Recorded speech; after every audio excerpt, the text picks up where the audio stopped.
නමෝ තස් භගවතු අරහතු සම්මා සම්බුද්දස්ස නමෝ තස් භගවතු අරහතු සම්මා සම්බුද්දස්ස නමෝ තස් භගවතු අරහතු සම්මා සම්බුද්දස්ස.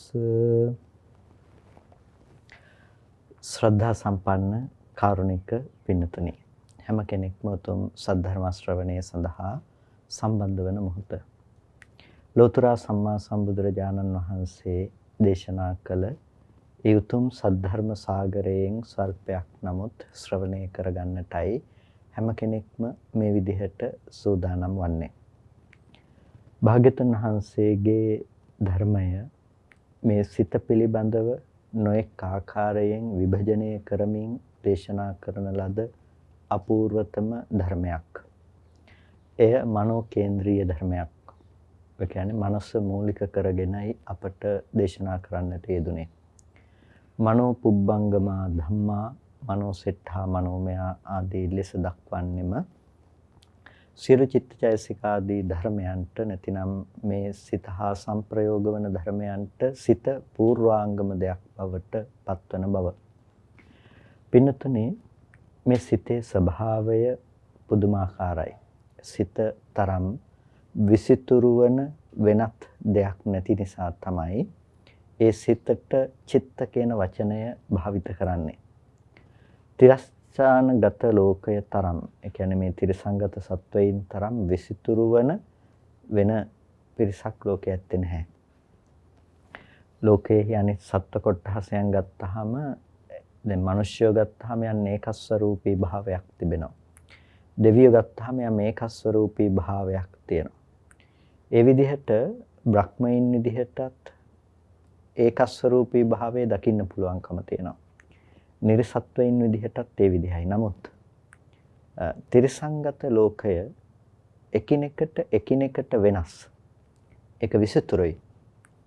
යම් කිසි විදිහකින් ඒ විසිතුරු සහගත තිරස්චයනගත ලෝකය පවා එබඳු වූ ලෙස විසිතුරුව පවත්වන්නට ප්‍රධාන වන්නේ මේ චිත්තසංතානය. සිත. එතකොට සිත කොච්චර විසිතුරුද කියන එක අමුතුවෙන් කියන්නට අවශ්‍ය වන්නේ නැහැ. සිත කියන එක හරිම විසිතුරුයි. විවිධ ස්වરૂපයි, විවිධ ආකාරයන්ගෙන් යුක්තයි.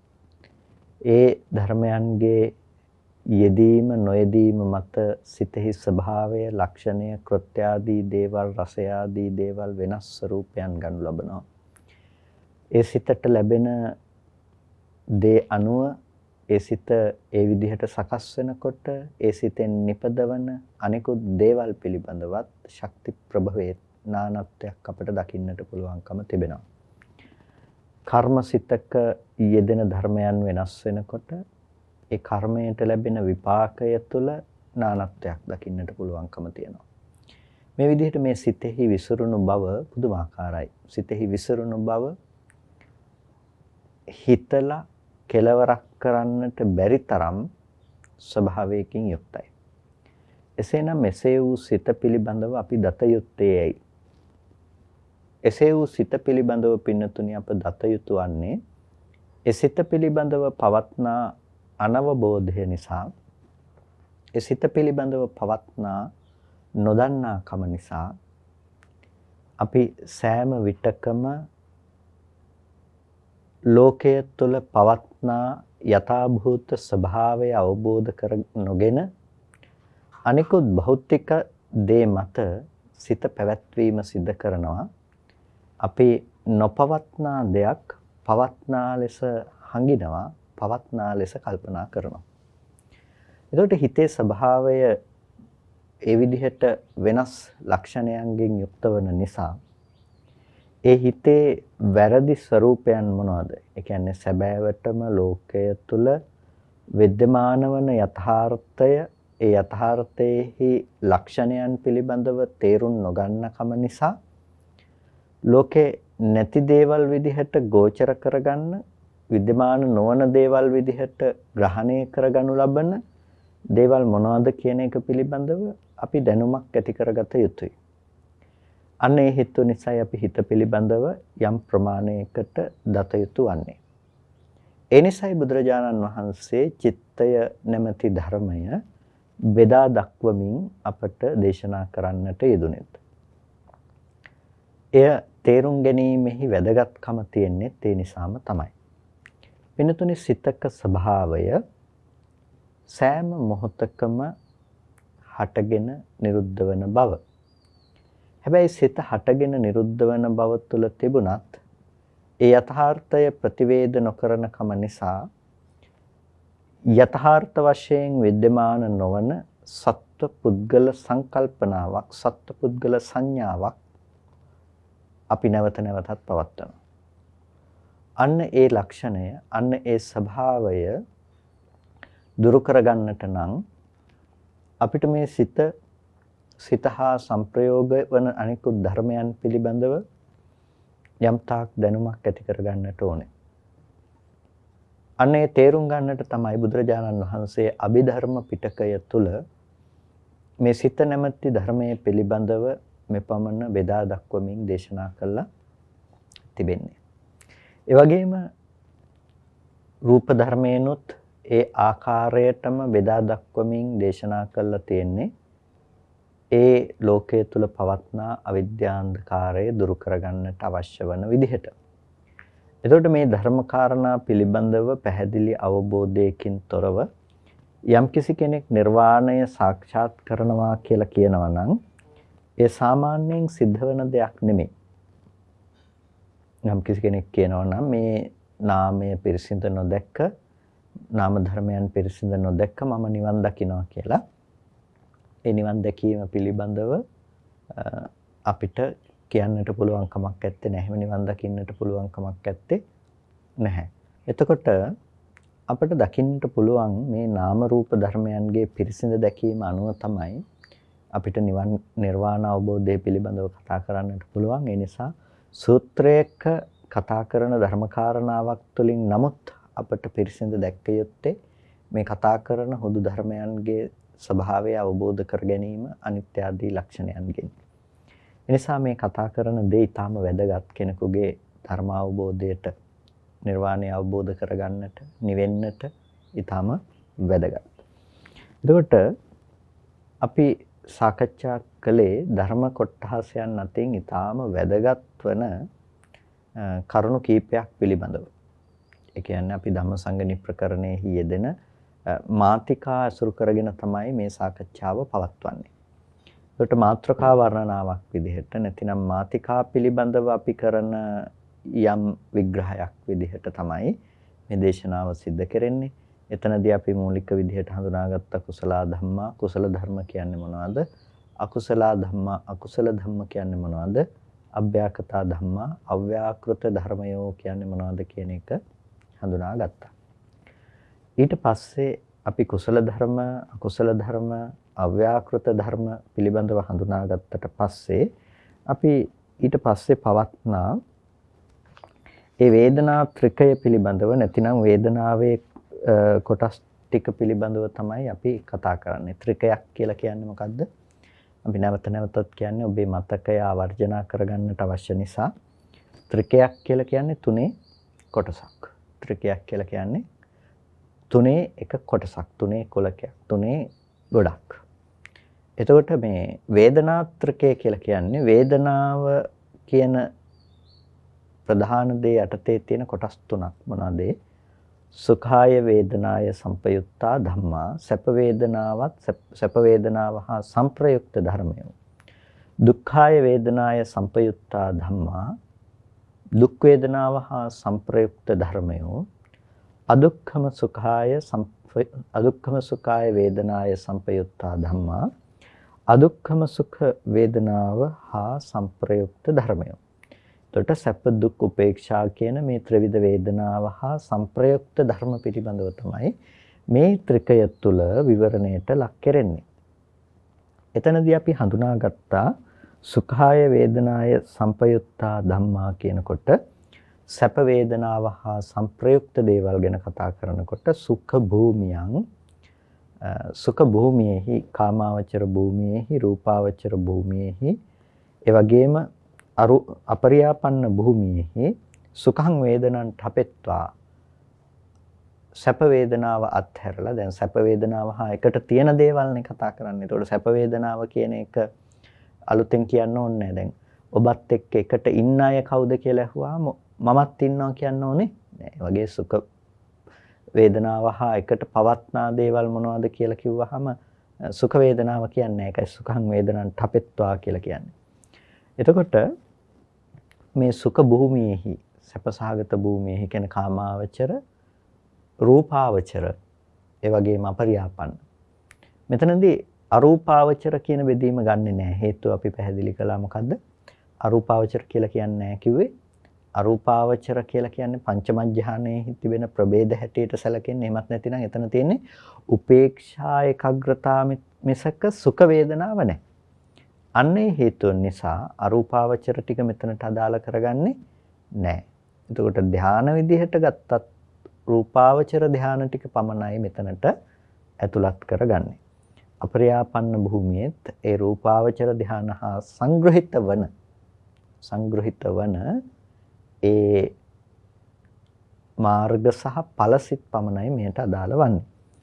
එතකොට සුඛං වේදනං ඨපෙත්වා මේ ධර්මයන් අනුව ගියපු සැප වේදනාව අතහැරලා තිබෙන ඒහා සංප්‍රයුක්ත වේදනා ස්කන්ධය, සංඥා ස්කන්ධය, සංස්කාර ස්කන්ධය, විඥාන ස්කන්ධය.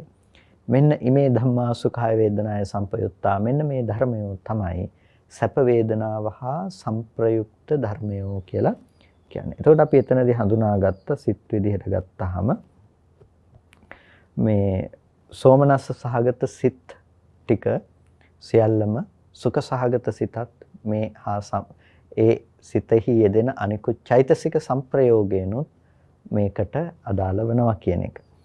සෝමනස්ස සහගත කියනකොට ලෝභ සහගත ලෝභ මූල සිත් හතරත් ඒ වගේම අහේතුක කුසල විපාක සෝමනස්ස සහගත ඒ සම්තීරණ සිත හසිතුප්පාද සිත ඒ වගේම කාමාවචර කාමසෝබන සෝමනස්ස සහගත සිත් සතර ඒ වගේම විපාක සිත් සතර ඒ වගේම ක්‍රියාසිත සතර කියන මේ 12 චිත්තය ඊට පස්සේ ප්‍රථම ධ්‍යාන සිත් 11ක් ගැන කතා කළා.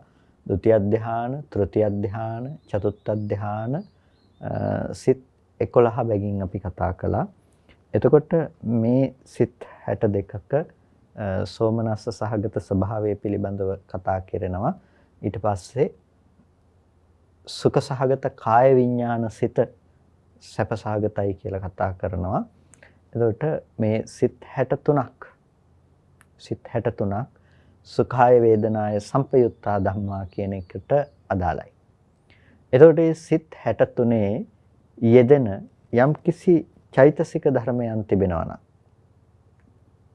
ඒ කියන්නේ ද්වේෂ, ඉස්සා, මච්චරිය ආදී විනිර්මුක්ත වන යම්කිසි චෛතසික සංප්‍රයෝගයක් තියෙනවා නම් චෛතසික ධර්මයන්ගේ යෙදීමක් තියෙනවා නම් ඒ සියල්ලම කැටිකොට තමයි කියන්නේ සුඛාය වේදනාය සංපයුත්තා ධම්මා කියලා සැප වේදනාව හා සංප්‍රයුක්ත ධර්මයක් කියලා.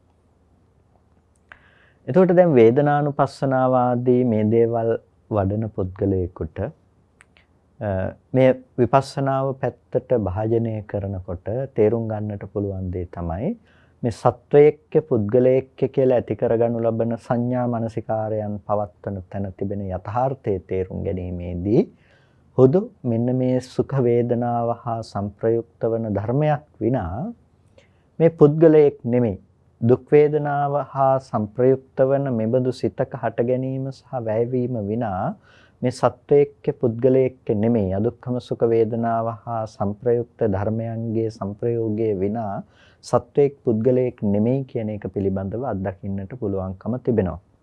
පින්නතනේ අපි මේ කය දිහා බලලා පුද්ගලයෙක් කියලා කතා කළාට මේ කය පිළිබඳව අපි දැකලා සත්වයේක් යන සංඥාව උපදව ගත්තට මේක හරියට දරකඩක් වගේනේ. මේකේ කිසිම ගත යුත්තක් ඇත්තේ නැහැ. මේක ඊටාම පිළිකුල් කටයුතු දෙයක්. පිපෙන බිම්මලක් වගේ ආපහු පර වෙලා යන දෙයක්. ඒක භෞතිකව හටගත් දේ ඒ විදිහටම ඒ සතර ධාතුන්ගේ පැවැත්ම පමණක් සිද්ධ කරන දෙයක්. ඒකට ඇවිදින්න පුළුවන් කමක් නැහැ. ඒකට කන්න බොන්න පුළුවන් කමක් නැහැ. ඒ වගේම ඒකට පුළුවන් කමක් නැහැ Tamanට අවශ්‍ය විදිහට පවතින්නට. එහෙනම් ඒක කරන්නේ කොයි විදිහටද? වෙනතුනේ අන්න ඒ බඳු ස්වභාවයක පවතින දරකඩක්සේ පවතින ඒ කය ඇසුරු කරගෙන පවතින මනස නිසා, ඒ රූපය ඇසුරු කරගෙන පවතින මනස නිසා මේ රූපේහි යෑම් ඊම් පේනවා. ගැනීම් තැබීම් පෙනෙනවා. අපිට සෙලවීම් චලනයන් පෙනෙනවා. එතකොට දැන් මේ පෙනෙන්නේ මනස මේ රූපය ඇසුරු කරගෙන පවත්වන කම නිසානේ. දැන් අපිට මෙන්න මේ කය පුද්ගලයෙක් නොවන බව තේරුම් ගන්නට නම් මේ මනසේ ක්‍රියාකාරීත්වය, මේ කය ඇසුරු කරගත්ත මනසේ ක්‍රියාකාරීත්වය පිළිබඳව තිබෙන දැනුම වැදගත්. එතකොට අපට පේනවා මේ හිතේ ස්වභාවය මෙන්න මේ විදිහයි. හිත ලහු පරිවර්තයි, ඉක්මනින්ම හටගෙන ඉක්මනින්ම බිඳී යන ස්වභාවයෙන් යුක්තයි. එතකොට මේ රූපය පිළිබඳව අපිට සත්පුද්ගල භාවයක් පනවන්නට පුළුවන් කමක් නැත්තේ නැහැ. නාම ධර්මතා ටික නිසායි රූපේහි යෑමීම් ගැනීම තැබීම් පේන්නේ. නැත්තම් මේකත් ඔහි ගලක් තිබ්බා වගේ තමයි. ඒකට හැඟීම් දැනීම් නැහැ. ඒකට වෙන සිද්ධ වෙන දේවල් ඇත්තේ නැහැ. එතකොට අපිට මේ සිත ඒ අනුව යොමු වෙලා තිබුණොත් තමයි මේක දැනගන්න පුළුවන්කම තියෙන්නේ. එහෙනම් ඒ සිතෙහි කෘත්‍ය පිළිබඳව අපි දැනගන්නකොට අපිට පේනවා මේක සත්වයේ පුද්ගලයක් නොවන හුදු රූප ධර්මයක් සහ නාම ධර්මතා ටිකක්. හේතු සංප්‍රයෝගයෙන් හට ගන්නවා, හේතු විප්‍රයෝගයෙන් මේක නිරුද්ධ වෙනවා. මෙන්න මේ අවබෝධය ඇති කර ගැනීමට, සම්මර්ෂණය කිරීමට මේ කියන කාරණා ටික ඊටාම වැදගත්. ඒ නිසා තමයි සැප වේදනාව හා සංප්‍රයුක්ත ධර්ම මොනවද කියලා අපි විශ්ලේෂණය කරගන්නකොට සැප වේදනාව හා එකට තියෙන සංප්‍රයුක්ත ධර්මය මොනවද කියලා අපි නිවැරදිව මානසිකාරයේ පවත්වමින් විශ්ලේෂණය කරගන්නකොට අපිට පුළුවන් සැප විඳින සතුටින් ඉන්න පුද්ගලයෙක් කියලා හිතන තැනක ඒ තියෙන යථාර්ථයේ චිත්තචෛතසික ධර්මයන්ගේ ස්වභාවය පිළිබඳව අපිට මානසිකාරයේ පවත්වන්නට පුළුවන්කම තිබෙනවා. එතකොට අද අපිට දෙවෙනි කාරණාව හැටියට තිබෙන්නේ දුක්ඛාය වේදනාය සංපයුත්තා ධම්මා කියන කාරණාව පිළිබඳව විවරණය කරගන්නට. එතකොට කතමේ ධම්මා දුක්ඛාය වේදනාය සංපයුත්තා. කුමන ධර්මයෝද දුක් වේදනාව හා සංප්‍රයුක්ත බවට පත්වන්නේ? දුක්ඛ භූමියං කාමාවචරේ දුක්ඛං. දුක් භූමියේහි කාමාවචරේ දුක්ඛං, කාමාවචර වූ දුක. එතකොට මේ කාමාවචර දුක කියලා කියනකොට කාමාවචර භූමියේහි ඇති දුක්ඛ වේදනාව පිළිබඳවයි මේ කතා කරන්නේ. දුක්ඛ වේදනාව. මේ දුක්ඛ වේදනාව වේදනාවක් විදිහට යම් සිතක යෙදෙනවා නම් ඒ සිත තමයි මේ වේදනාව හා සංප්‍රයුක්ත ධර්මය කියලා කියන්නේ. සිත් වශයෙන් එකක්. ඒ කියන්නේ වේදනාව ඇති සිත් වශයෙන් ගත්තාම මේ හිත ගැන තමයි කතා කරන්නේ. ඒ හිතේ ස්වභාවය. එතකොට දුක්ඛං වේදනං තපෙත්වායි, දුක් කියන වේදනාව හැර ඒ සංප්‍රයුක්ත වන වේදනා සංඥා සංඛාර විඥාන කියන ස්කන්ධ ස්වභාව ලක්ෂණයන් තමයි ගණනය කරන්නේ. ඒ බඳු සිත් කීයක් තියනවද? දුක්ඛය වේදනාය සංප්‍රයුක්ත වූ සිත් කීයක් තිබෙනවද? දුක් වේදනාව හා සංප්‍රයුක්ත වන සිත් 3ක් තිබෙනවා. දුක් වේදනාව හා සංප්‍රයුක්ත වන සිත් 3ක් තිබෙනවා. මොනවාද ඒ සිත් 3? අපි කියනවා දෝමනස්ස සහගත පටිඝ සංප්‍රයුක්ත අසංඛාරික සිත සහ දෝමනස්ස සහගත පටිඝ සංප්‍රයුක්ත සසංඛාරික සිත. ඒ සිත දොම්නස් බවින් යුක්තයි. ඔබ දුකෙන් ඉන්නවා කියලා කියන හැම මොහොතකම පවතින ওই දෝමනස්ස චිත්ත තමයි. ඊට පස්සේ තව සිතක් තියෙනවා දුක්ඛ සහගත කාය විඥාන කියලා සිතක්. ඒ දුක්ඛ සහගත කාය විඥාන සිතත් මේ දුක්ඛාය වේදනාය සංපයුත්තා ධම්මා කියන දෙයට අදාළ වෙන දෙයක්.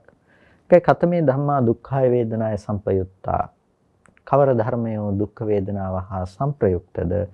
ද්වේ දෝමනස්ස සහගතා චිත්තුප්පාදා. දෝමනස්ස සහගත චිත්තෝත්පාදයෝ කොටස් දෙකයි. දුක්ඛ සහගතං කාය විඥානං. දුක්ඛ සහගතයම් කාය විඥානයක් තිබෙනවා නම් එත්තුප්පන්නං මෙතන හටගත්ත වේදනා සංඥා සංඛාර විඥාන කියන ස්කන්ධ ටික. ඒ කියන්නේ යම් විඳීමක් තියෙනවා නම් ඒ විඳීම, යම් හැඳිනීමක් තියෙනවා නම් ඒ හඳුනා ගන්න බව වේදනා සහ සංඥා ස්කන්ධය. ඊට පස්සේ යම් අනික් සියලු චෛතසික ධර්ම සංස්කාර ස්කන්ධය, විඥානන ස්වභාවය, චිත්තය, විඥාන ස්කන්ධය. එතකොට මේ දේවල් තමයි සංප්‍රයුක්ත ධර්ම කියලා කියන්නේ දුක්ඛාය වේදනාය සංපයුක්තා ධම්මා. එතකොට පින්නතුනි ඔබ ජීවිතය තුළ දුකෙන් ඉන්නවා. කලකිරීමෙන් ඉන්නවා. තව කෙනෙක් ගැන ඊර්ෂ්‍යාවෙන් පසු වෙනවා. මේ ආදී තැන්වලදී ඔබට ඇතිවන සිත මොකද්ද? ඔබට ඇති වෙන්නේ මෙන්න මේ දොම්නස් සහගත සිත.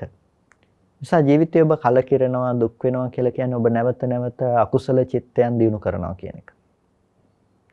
මේ කලකිරීම ගැන කතා කරන්නේ මේ ආර්ය කලකිරීම පිළිබඳව නෙමෙයි. ඒක නුවණින් දැකලා ඇති කරගන්න නිබ්බිදා විරාගයක්. මේක ගැන කතා කරන එක නෙමෙයි. මේ කියන්නේ අපි ඇති කරගනු ලබන ගැටීම් සහගත සිතක් නිසා පවත්නා. දැන් යම් කෙනෙකුට අකමැති නිසා, යම් ගතියකට අකමැති නිසා, අපි යම් දෙයකින් පීඩාවට පත් වෙන නිසා අපි ඒකට දුකෙන් ඉන්නවා. දැන් අපි යම් කිසි දෙයක් අපෙන් අහිමි වෙනකොට අපිට දුකටපත් වෙනවා. එතකොට අරකේ කැමැත්ත විදිහට ඇති වෙනකොට අහිමි යන දෙයට කැමැත්ත ඇති වෙනකොට ඒක ලෝභ මූලිකව සිත් උපදිනවා. ඒ වගේම මේක මට නැති වුණානේ දැන් කියලා හිතනකොට නැතිවීමත් එක්ක ගැටීම හිතේ ඇති වෙනවා. එතකොට ද්වේෂ මූලිකව සිත් ඇති වෙනවා. එතකොට දේවල් අපෙන් අහිමිව යනකොට ලෝකේ අපි දුකටපත් වෙනවා කියලා කියන්නේ ලෝභ ද්වේෂ නැමැති මේ අකුසල මූලයන් නැවත නැවත ඇසුරු වෙනවා. එනිසා ඔබ ටිකක් දුකෙන් ඉන්න කෙනෙක් නම් ඔබ හිතලා බලන්න. ඔබේ හිතේ වැඩ කරන්නේ අකුසල සිතක්. ඔබ බලාපොරොත්තු වෙන්නේ අර හිතේ යම්කිසි දෙයක් සමග තිබෙන ගැටීම නැවත නැවත පවත්වන්න. එහෙනම් ඔබ ඉන්නේ වැරදි තැනක. ඒක ඔබ දුගතියටපත් කරන්නට හේතුවක් බවට පත් වෙනවා. අපිට හිතෙන්න පුළුවන් මම හරි අහිංසකයි, මටම මෙහෙම දේවල් වුණා. ඒ ගැනයි මට තියෙන දුක කියලා සමහර වෙලාවට ලෝකේ කියන්නේ. මම වරදක් කරන කෙනෙක් නෙමෙයි. ඒ නිසා මට දුකයි. පින්නතුනි ඔබ කරන වරද තමයි ඔබ අකුසලයේ අසුරු කිරීම. ඔබ කරන වරද තමයි ඔබ ද්වේෂ මූලිකව වාසය කිරීම. ඔබ කරන වරද තමයි ඔබ දෙයකට කැමැති වීම, ඒක ලෝභය, ඒ කැමැති වෙන දේ නැතුව යනකොට එතන ඇති වෙන්නේ ගැටීම. එතකොට ඒ දෝමනස්ස සහගත චිත්තෝත්පාදයේ විදිහට ඔබට උපදවන්න පුළුවන්කම උපදින ස්වභාවය තිබෙනවා. දෝමනස්ස සහගත ස්වභාවය. සතෙක් මරණ වේලාවක් ගන්නකො. මාංශ ලෝභය කියන එක ලෝභය. මාංශ ලෝභය ලෝභය මස් කන්න ආසයි. සතා මරනවා. සතා මරන්නේ ජීවත් වුණොත් එයාගේ ආශාව ඉෂ්ට කරගන්නට බෑ. ඒ නිසා ඔහු එකත් එක්ක ජීවත් වීමත් එක්ක ගැටෙනවා. ඒ නිසා එතන පවතිනවා ද්වේෂය. මදුරුවෙක් මරනවා. එතන පවතිනවා ද්වේෂය. එතකොට ඒ වගේ ඔහුගේ ජීවත් වීමට අකමැති ස්වභාවය. එතකොට අන්න ඒ බඳු මට්ටම් අකුසල කර්මපත බලවත් අකුසලය. අපි දුක් වෙනවා. ඒ දුක් වෙනවා කියන දේ තියෙන ඒ සිතම තමයි. ඒ සිතම තමයි. ඒවා අපිට අපිව යහපත් තැනකට පමුණවන ධර්ම නෙමෙයි. එනිසා යම් කිසි විදේහකින් ඔබ සිද්ධ වෙන යම් අහිමි වීමක් තුළ හෝ දෙයක් ඔබේ ජීවිතෙන් නැතිව යෑමක් තුළ හෝ ඔබ දුක උපදව ගන්නව වෙන්නට පුළුවන්. ඊට පස්සේ ඒ විදිහට ඔබ යම් යම් දේවල් පස්සේ ගිහිල්ලා දුක ඔබේ ජීවිතයේ ස්වභාවයක් හැටියට ඔබ තියාගෙන ඉඳීම තුළ ඔබමම හානියටපත් කරගන්නවා. ඔබවම හානියටපත් කරගන්න. ඒක දුක පිණිස පවතින දෙයක්. ඒක වේදනාව පිණිස පවතින දෙයක්. අනාගතේට අපි කියන අඳුරෙන් අඳුරට යන අය කියලා. සමහර වෙලාවට අපි මේක පාවිච්චි කරන්නේ අඳුරෙන් අඳුරට යනවා කියන එක අර ලෝකේ නොඑක ආකාරයට දුක්ඛිත තත්වයන් ඉඳලා දුක්ඛිත තවත් විපාක ගෙනත් දෙන්න පුළුවන් කර්ම සිද්ධ කරන අය ගැන විතරක් කතාවක් විදිහට. ඒ වුණාට ඔබ ඇත්තටම ඒ මට්ටමින් සීමාවකටපත් නොවි ඔබ ඊට වඩා දෙයක් හිතන්නට අවශ්‍යයි. එතෙන් විතක ඒ දුක් සහගත දෙයක් හමුවේ ඔබ වඩාත් පීඩාවටපත් වෙනකොට නැවත නැවත ඒත් ඔබත් අඳුරෙන් අඳුරට යන්න පුළුවන්කම තියනවා කියන එක එකසේ. ඒ නිසා ඔබේ හිත හදාගන්න අවශ්‍යයි බොහොම ඉක්මනට. ඒ දේවල් මත කම්පා වෙලා දුක මත ඔබ ඇද වැටෙනවද කියලා ඔබ පිළිබඳව විනිශ්චයක් ඇති කර ගැනීම ඊටාම වැදගත්. හැමදාම හිතේ ස්වභාවය තමයි අපි ඇලිච්ච දේවල් එක්ක ඒ දේවල් නැති වෙනකොට ඒ නැතිවීමත් එක්ක අපි ගැටෙන එක. ඒක තමයි ਸੰతాපය කියලා දුකයි කියලා අපි වරද්දව අරගෙන අපි ඒකත් එක්ක වාසය කරන්නේ. හැබැයි ඒක අපි දන්නේ නැහැ අකුසලයක් කියලා. පින්නතුනේ ඒක අකුසලයක්. ඒ නිසා ඒ අකුසලය කියන දේ අපේ සිත තුළ නැවත නැවත පවත්වන්නට හොඳ දෙයක් නෙමෙයි. ඒක අමිත්‍රේක්. ඒක අපිව දුකට ඇද දමන දෙයක්. ඒ නිසා ඒ පිළිබඳව අපි මීට වඩා කල්පනා කරන්නට අවශ්‍යයි. ඊට පස්සේ තුන්වෙනි කාරණාව අපිට දකින්නට පුළුවන්කම තියෙනවා. කතමේ ධම්මා අදුක්ඛම සුඛාය වේදනාය සම්පයුත්තා. අදුක්ඛම සුඛ වේදනාව හා සංප්‍රයුක්ත ධර්මයෝ මොනවාද? එතකොට මේ ත්‍රිකයේ තුන. ඒ කියන්නේ අර ත්‍රිකය කියලා කිව්වේ මොකටද? තුනේ ගොඩක්. මේ තුනේ කොටසේ අවසාන එක තමයි අදුක්ඛම සුඛාය වේදනාය සංප්‍රයුක්ත ධර්ම කියන එක. මොකද්ද මේ අදුක්ඛම සුඛාය වේදනාය සංප්‍රයුක්ත ධර්ම කියලා කියන්නේ? අදුක්ඛම සුඛ භූමියන් අදුක්ඛම සුඛ භූමියේහි තිබෙන කාමාවචර භූමියේහි රූපාවචර භූමියේහි අරූපාවචර භූමියේ යන්න බලන්න එතන අරූපාවචර භූමිය භාවිත වෙනවා. අරූපාවචර භූමියේහි අපරියාපන්න භූමියේහි අදුක්ඛම සුඛං වේදනං ඨපෙත්වා අදුක්ඛම සුඛ වේදනාව හැර තං සම්පයුත්තෝ ඒහා සංප්‍රයුක්ත වන යම් සංඥා ස්කන්ධයක් තිබෙනවා නම් සංස්කාර ස්කන්ධයක් තිබෙනවා නම් විඥාන ස්කන්ධයක් තිබෙනවා නම් අන්න ඒ ස්කන්ධ ටික යම් සංඥා සංඛාර විඥාන කියන මේ ස්කන්ධ ධර්මතා ටිකක් තිබෙනවා නම් ඒ ස්කන්ධ ධර්මතා ටික ඒහා සංප්‍රයුක්ත වන යම් හැඳිනීමක් තියෙනවා නම් ඒ හඳුන ගන්න බව සංඥාව යම් කිසි ආකාරයකින් හිතන අයුරක් සහ අනිකුත් චෛතසික ධර්මයන්ගේ ස්වභාවය නියෝජනය කරන සංස්කාරස්කන්ධය දැනගන්න ස්වභාවයට කියනවා විඥානස්කන්ධය කියලා. එතකොට අර වේදනාව අපි දැක්කුවත් වේදනාව කියන දේ වෙනම ස්කන්ධයක් හැටියට දක්වන්නේ නැත්තේ ඇයි? වේදනාව හා සංප්‍රයුක්තද ඒවනේ කතා කරන්නේ. අර අපි මුලින්ම කිව්වේ මාත් එක්ක ඉන්න අය ගැන කියන්නේ කිව්වහම මම ඉන්නවා කියන්නේ නැහැ වගේ. අන්න ඒ නිසා තමයි වේදනා ස්කන්ධය දක්වන්නේ නැති. නැත්තම් සිතක් විදිහට ගත්තාම ඒ සිතේ වේදනාව කියන ස්කන්ධය පවතිනවා. එතකොට මෙන්න මේ උපේක්ෂා සහගත භූමිය තමයි ඒ උපේක්ෂා වේදනාව හා සංප්‍රයුක්ත ධර්ම කියලා කියන්නේ. ඒක කාමාවචර භූමියෙත් තියෙනවා, රූපාවචර භූමියෙත් තියෙනවා, අරූපාවචර භූමියෙත් තියෙනවා, අපරියාපන්න භූමියෙත් දකින්නට පුළුවන්කම තිබෙනවා. එතකොට අපිට මේකේ දැන් නික්ෂේප කාණ්ඩයේ ඊට පස්සේ දැක්වෙන විග්‍රහය තමයි මේ අදුක්කම සුඛ භූමියේහි අපට දක්නට ලැබෙන දේ. ඊට පස්සේ අපිට පුළුවන් අට කතා කාණ්ඩයේහි කොහොමද මේක විග්‍රහ කරන්න කියන එක දකින්නට. කතමේ ධම්මා අදුක්කම සුඛාය වේදනාය සංපයුත්තා. මොන ධර්මද අදුක්කම සුඛ වේදනාව හා සංප්‍රයුක්ත වන ධර්ම? කාමාවචර කුසලතෝ චත්තාරෝ. කාමාවචර කුසලතෝ චත්තාරෝ. එතකොට කාමාවචර කුසල් විදිහට හතරක් තියෙනවා. මොනවාද? උපේක්ඛා සහගත චිත්තුප්පාදා. උපේක්ෂා සහගත චිත්තෝත්පාද. දැන් කාමාවචර කුසල වශයෙන් හතරයි. මොනවාද? උපේක්ෂා සහගත චිත්තෝත්පාදය. මොනවාද? උපේක්ඛා සහගත ඥාන සංප්‍රයුක්ත අසංඛාරික සිත. යම් කිසි දෙයක් අපි කරනකොට උපේක්ෂා සහගත මට්ටමක් තිබෙනවා. ඥාන සංප්‍රයුක්තවයි කරන්නේ ඒ සිත අසංඛාරික සිතක් තමාම සෝත්සාහයෙන් කරන දෙයක්. ඒ වගේම උපේක්ඛා සහගත ඥාන සංප්‍රයුක්ත සසංඛාරික සිත. ඒ දෙක කරන්නේ උපේක්ෂා සහගතව ඒක ඥානය හා යෙදිලා පවතින ඥාන සංප්‍රයුක්තයි. ඒ හිත සසංඛාරිකයි. ඊට පස්සේ උපේක්ඛා සහගත ඥාන විප්‍රයුක්ත ඒ කියන්නේ උපේක්ෂා සහගතයි හිත ප්‍රඥාව යෙදිලා නැහැ. එතකොට ඒ සිත ඒ උනන්ට අසංඛාරික වෙනවා තමාම සෝත්සාහයෙන් කරනකොට තව කෙනෙක් මෙහෙවීමේ හෝ සිතෙහි පැකිලීමෙන් කරනකොට ඒක සසංඛාරික වෙනවා. එතකොට මෙන්න මේ උපේක්ෂා සහගත සතර සිත්. චත්තාරෝ උපේක්ඛා සහගත සිත් නැතිනම් සතර උපේක්ෂා සහගත මේ සිත් හතර. ඒ වගේම අකුසලතෝච අකුසල වශයෙන් සිත් හයක් තියෙනවා. මොනවද? අකුසල් වශයෙන් සිත් 6. ඔය විදිහටම උපේක්ඛා සහගත ditthිගත සංප්‍රයුක්ත සිත, උපේක්ඛා සහගත ditthිගත විප්‍රයුක්ත සිත කියන මේක අසංඛාරික හා සසංඛාරික ભેදයෙන් දැක්කම කොටස් 4යි. ඒ වගේම විචිකිච්ඡා උද්දච්ච සංප්‍රයුක්ත සිත් දෙක. උපේක්ෂා සහගත මෝහ මූලික සිත් දෙක කියලා අපි මීට පෙර හඳුනාගත්තා.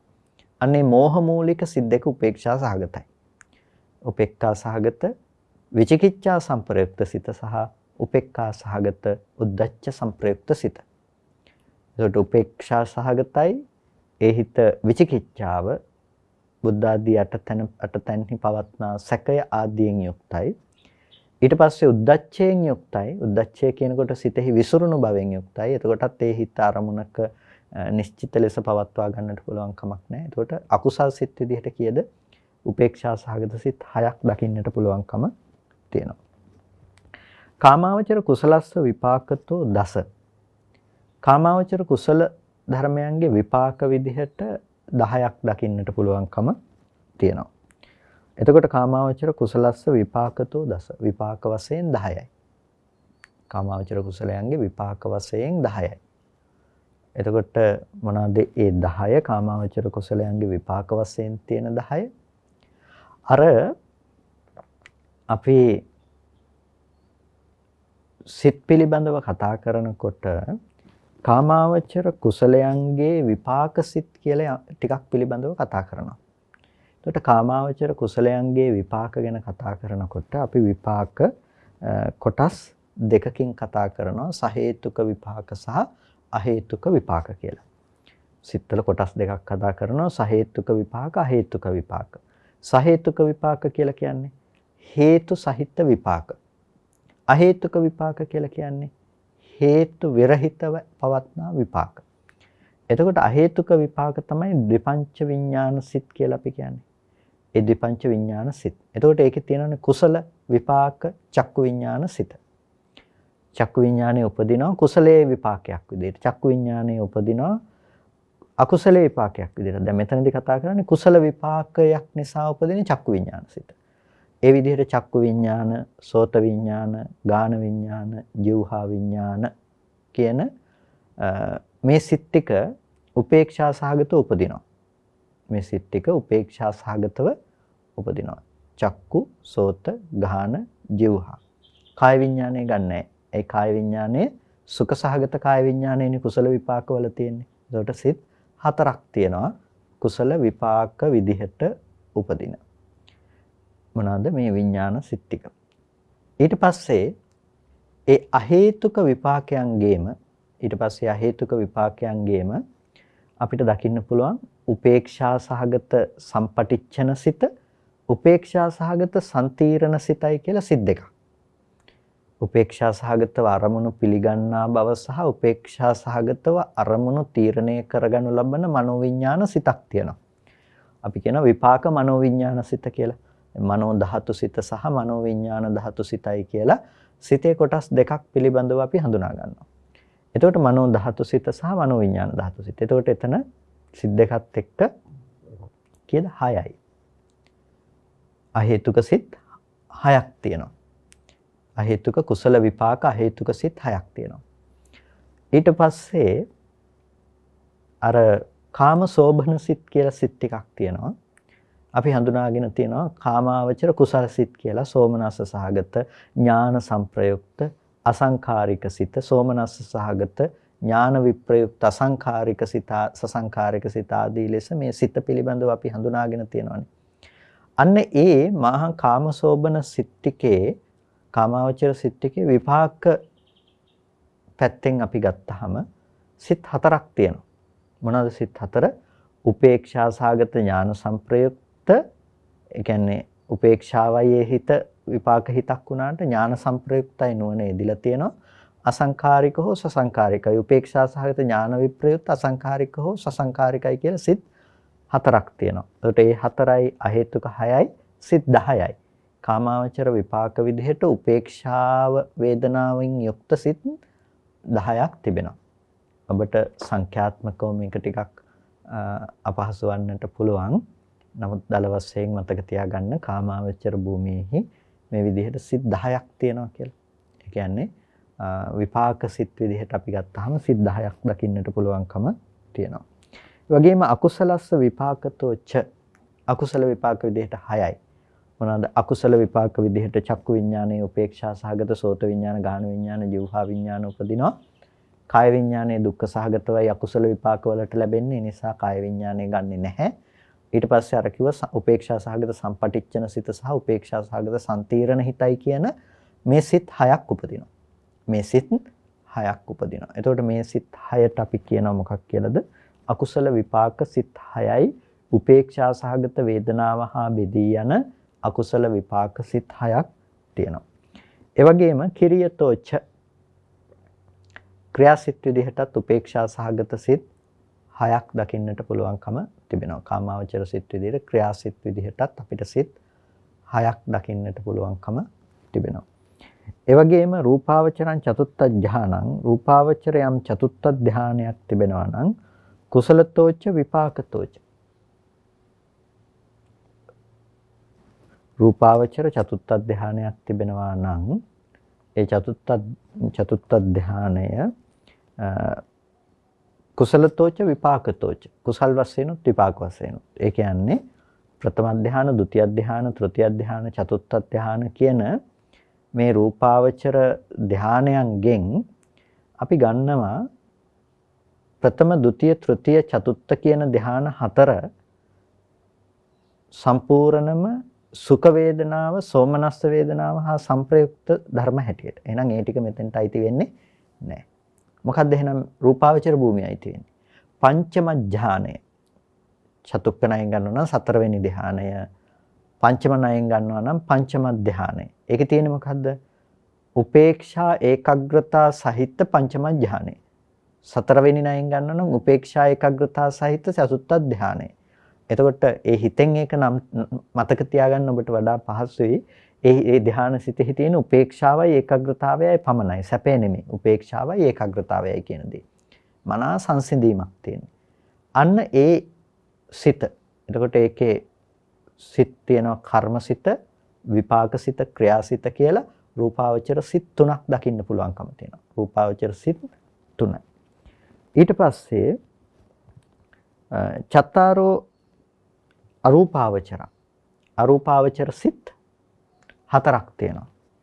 එතකොට අරූපාවචර සිත් හතර ආකාසානං ඡායතනෙ, ආකාසානං ඡායතනෙ, විඥානං ඡායතනෙ, ආකින්චඤ්ඤායතනෙ, නේව සංඥා නාසඤ්ඤායතනෙ කියන මේ සිත් හතර කර්ම විදිහට තියෙනවා, විපාක විදිහට ඒ තැන් වලට ප්‍රතිසන්දි වශයෙන් යන්න පුළුවන්කම තියෙනවා, විපාක සිත් තියෙනවා.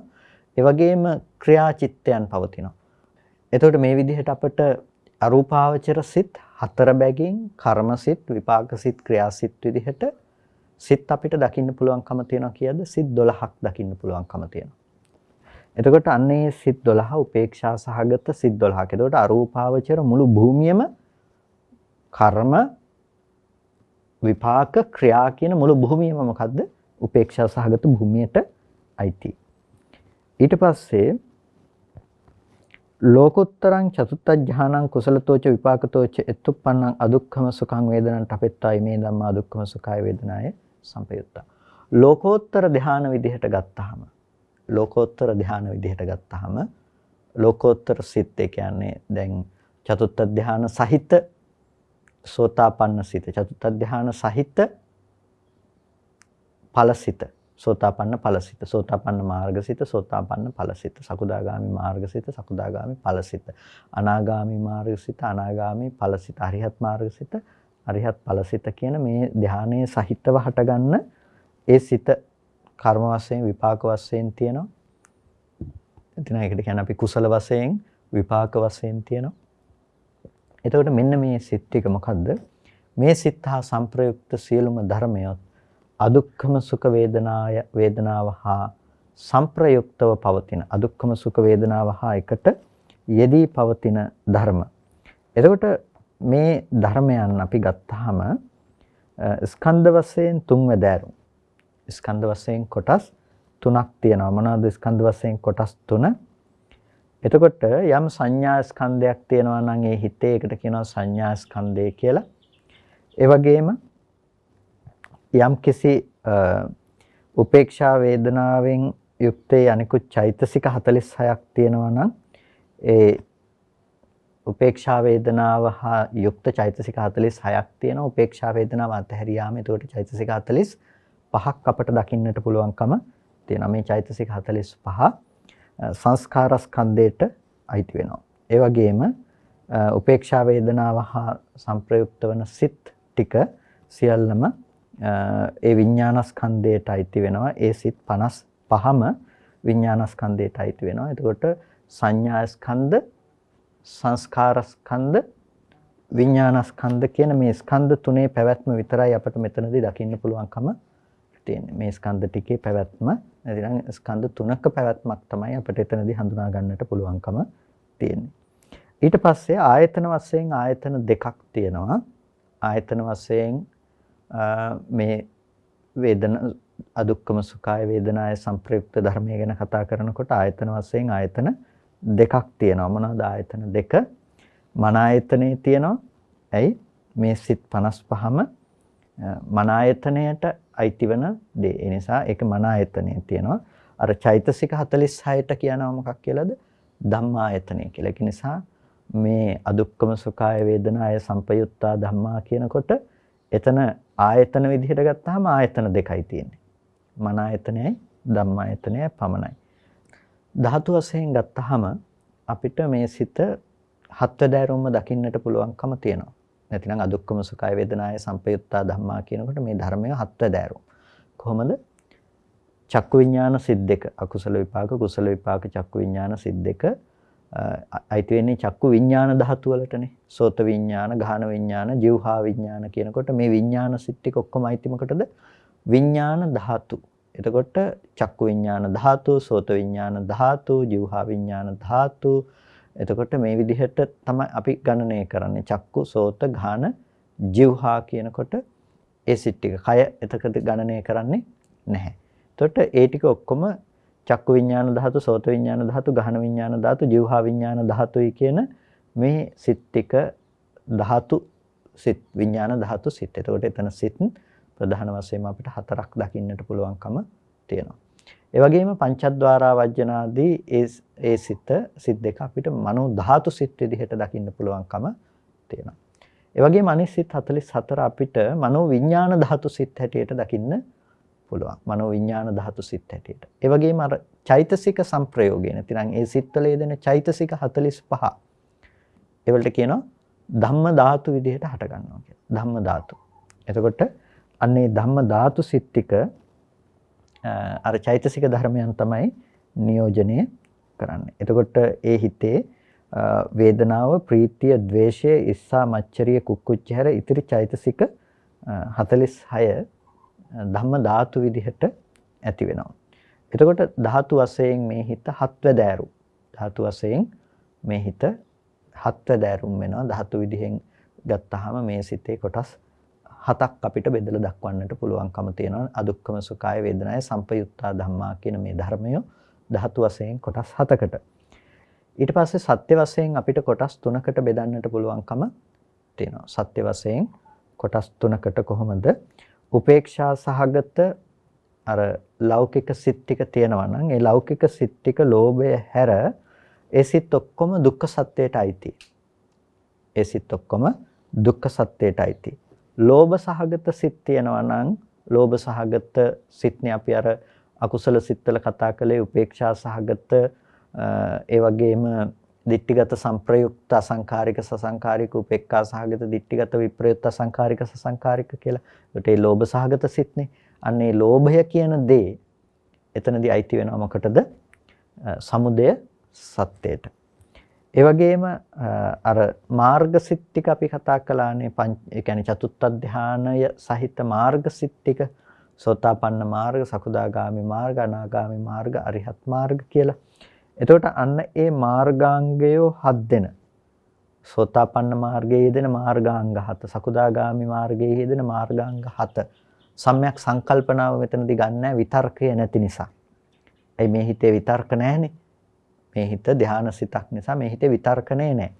එතකොට ඒ නිසා මේක ගන්නෙ නැහැ. එතකොට මෙන්න මේ ලක්ෂණය නිසා මෙතනදී පින්නතුනේ මේ මාර්ගාංග සහිත මේ සිත් ටික ඔක්කොම අයිති වෙනවා මොකටද? මාර්ග සත්‍යයට. ඒ වගේම මේ මාර්ග සිත් ටික වගේම ඊට පස්සේ ඉතිරි මාර්ග චිත්තෝත්පාදයෝ ඵල චිත්තෝත්පාද 35යි සත්‍ය විනුරමුක්ත විදිහට තමයි ගණනය කරන්නේ.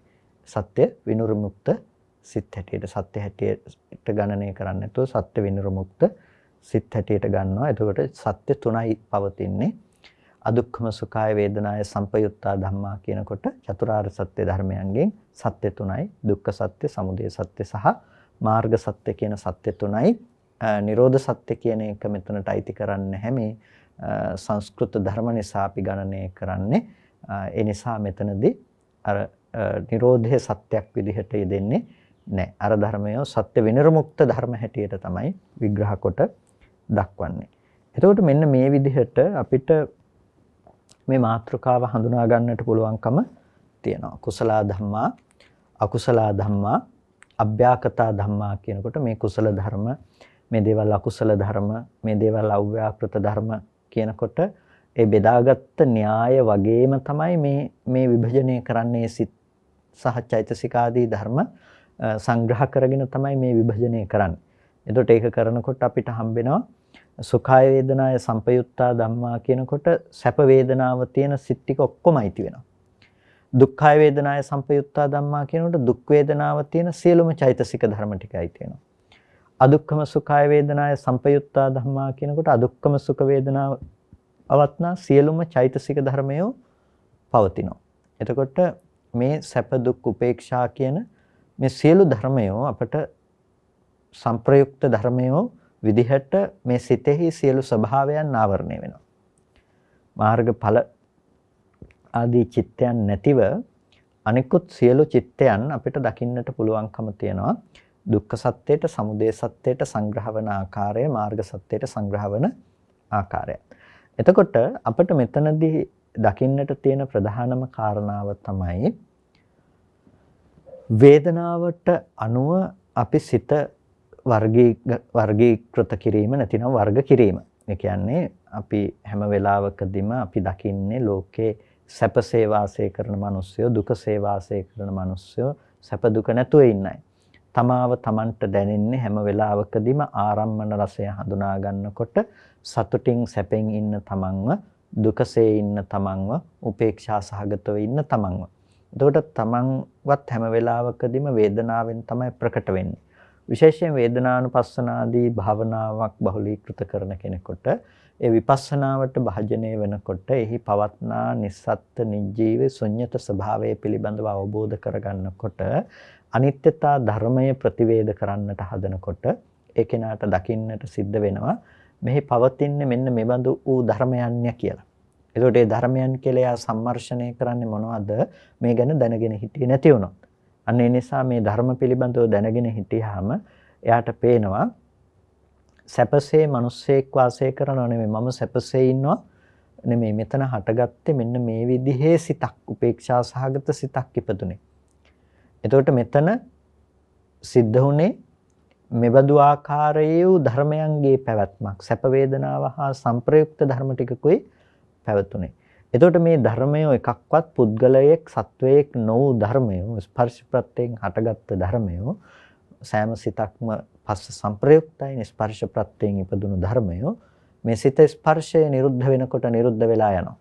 ස්පර්ශය නැති වෙනකොට නැති වෙලා යනවා. මේක තමයි සිතේ පවත්නා ස්වභාවය. මෙන්න මේ විදිහට අපිට ඒ නිස්සත්ත්‍ය, නිප්පුද්ගල, නිජීවී ස්වභාවය පිළිබඳව අපිට මෙතනදී හඳුනා ගන්නට පුළුවන්කම තියෙනවා.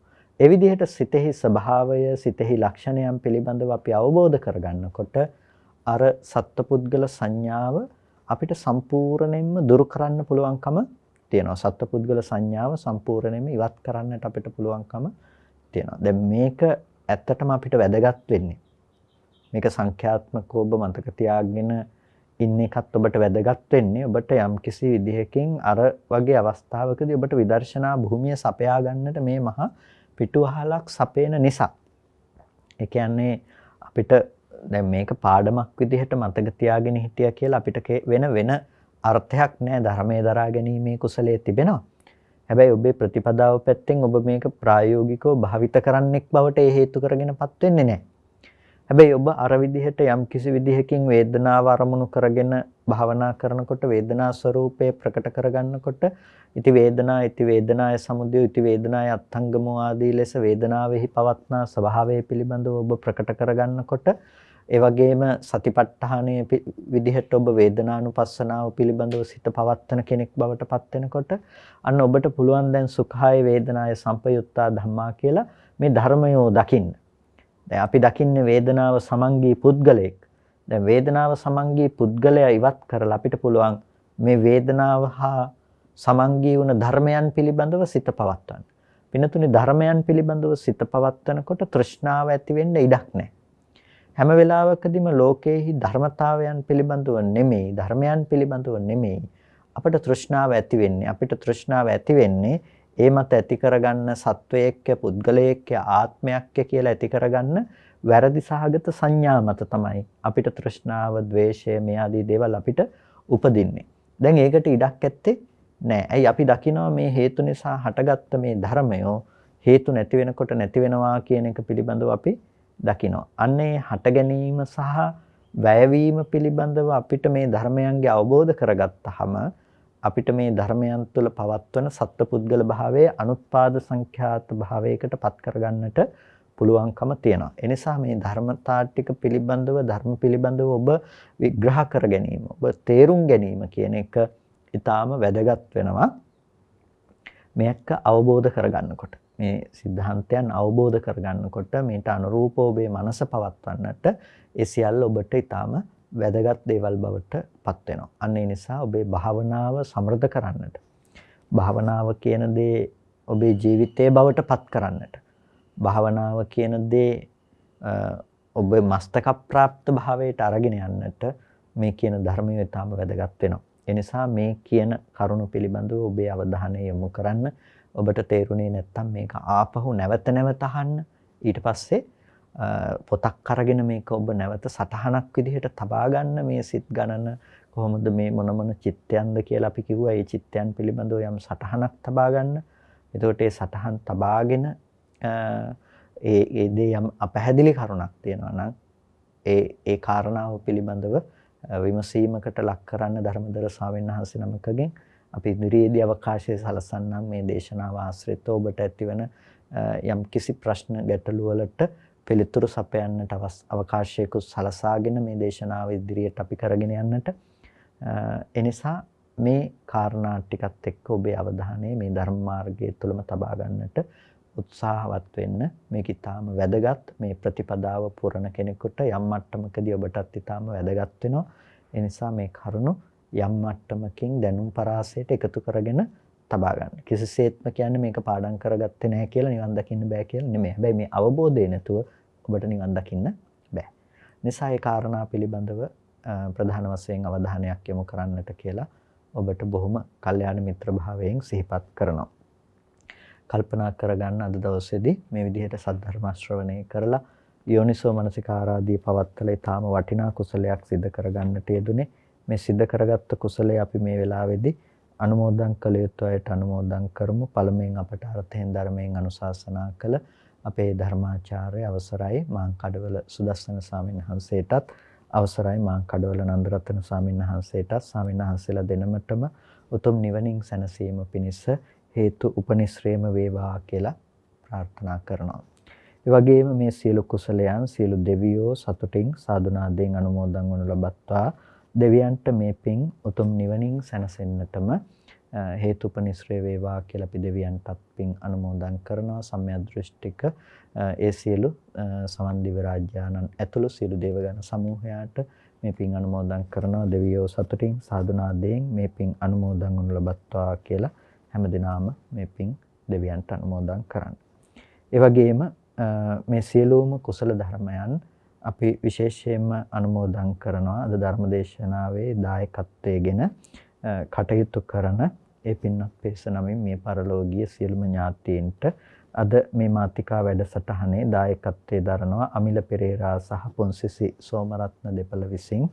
ඒ පින්වත් දෙපළ බලාපොරොත්තු වෙනවා ඒ සියලු දෙනා නමින් මිය පරලෝ යන්නට යෙදුණු ඥාතීන් නැත්නම් මේ ඥාතීන්ට පුණ්‍ය අනුමෝදනා කරන්නට මේ සෑම සිළු දෙනා නමිනුත් යම් ඥාතිවරයෙක් වර්ග પરම්පරානුයාතව සිටිනම් සෑම සිළු ඥාති වර්ගයාම මේ පින තමන් කළ පිනක් මේ සතුටින් සාදුනාදයෙන් අනුමෝදන් වනු ලබත්වා ඥාතීන්ට උතුම් නිවනින් සැනසෙන්නටම මේ කුසලය හේතු උපනිශ්‍රේම වේවා කියලා සාදු කියලා පින් අනුමෝදන් කරන්න. ඒ වගේම අද දවසේදී මේ ධර්ම දේශනාව මුළු ලෝකයටම ධර්ම දානයක් විදිහට ලබා දීලා ඒ පින්නත් අමිල පෙරේරා සහ පොන්සිස් සෝමරත්න දෙපළ බලාපොරොත්තු වෙනවා. නිමල් පෙරේරා, චාන්දනී පෙරේරා, රත්නායක සෝමරත්න, මණිකේ සෝමරත්න යන දෙමව්පියන්ට ආශිර්වාද කරන්නට බලාපොරොත්තු වෙනවා. ඒ දෙමව්පියන් ඇතුළු දායකත්වයෙන් කටයුතු කළ ඒ පින්නත් සෑම සිළු දෙනාටත් පින්නත් ධර්ම ශ්‍රවණය කළ ඔබ සියලු දෙනාටත් මේ උතුම් කුසලය අමා මහ නිවනින් සැනසෙන්නටම හේතු උපනිශ්‍රේම වේවා. නිදුක් නිරෝගී සුවපත් බව චිරජීවනයේම සැලසේවා කියලා සාදු කියලා පින් අනුමෝදන් වන්න. හැම දිනාටම තෙරුවන් සරණයි.